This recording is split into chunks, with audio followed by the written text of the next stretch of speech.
Hi, Luke here. Have you ever rummaged around the basement or the attic in the house you grew up in and found something you had no idea you ever had? Maybe a priceless heirloom, an ancient cursed artifact, an old treasure map, or a painting that looked like your great uncle Dorian but really ugly.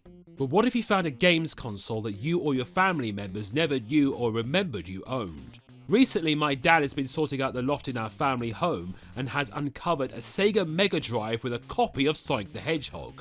This has absolutely blown my mind, as I never knew this was hiding in our house for over 30 years. It also came with a leaflet about the Mega CD or the Sega CD promoted by Sega Pirate TV, hijacking an issue of the Radio Times, and a small poster of Sonic being chased by Dr. Robotnik. As Sonic the Hedgehog came out in 1991, this console could be dated around that year. But the Sega CD didn't come out in the West until 92-93, so roughly around that period of time.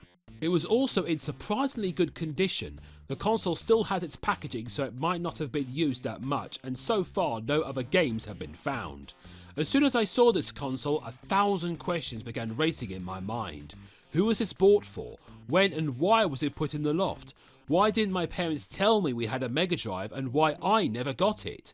As a kid in the 90s, I never owned a games console until 97 when I got a TV Boy, my Game Boy in 98, and an N64 in 2000. During the early 90s, I always begged my parents for a Nintendo, but my parents said they were too expensive.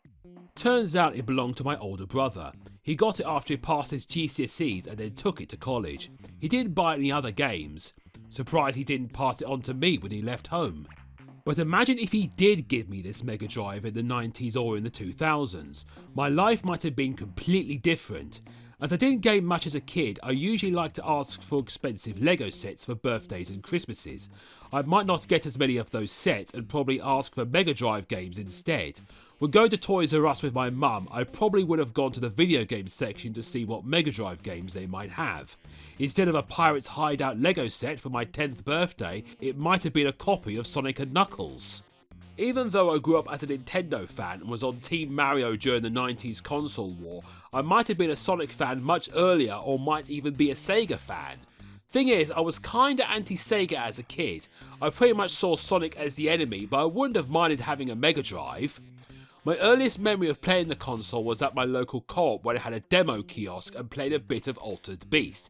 I thought it was a bit weird that you're this guy who turned into a wolfman and then get killed by this evil bald guy.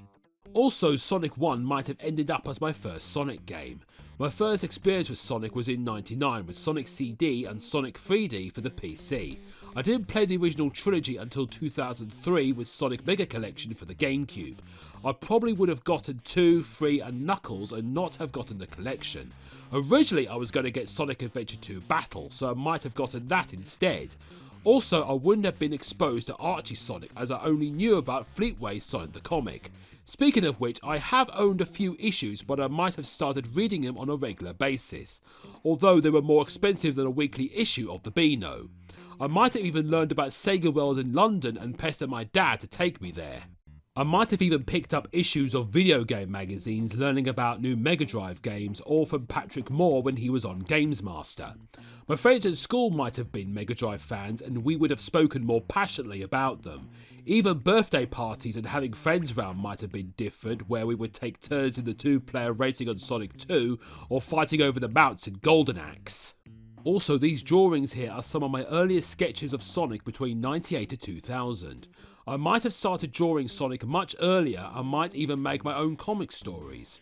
I once did a story where Mario was on a boat driven by Sonic. He got seasick and threw up on Sonic's shoes. So the question is now, what am I going to do with this Mega Drive?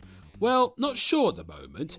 Also, in this age, the Mega Drive's back catalogue has been released multiple times as compilations or on mini-consoles, which not only saves on money but also shelf space. And you can play Mega Drive ROMs on your phone.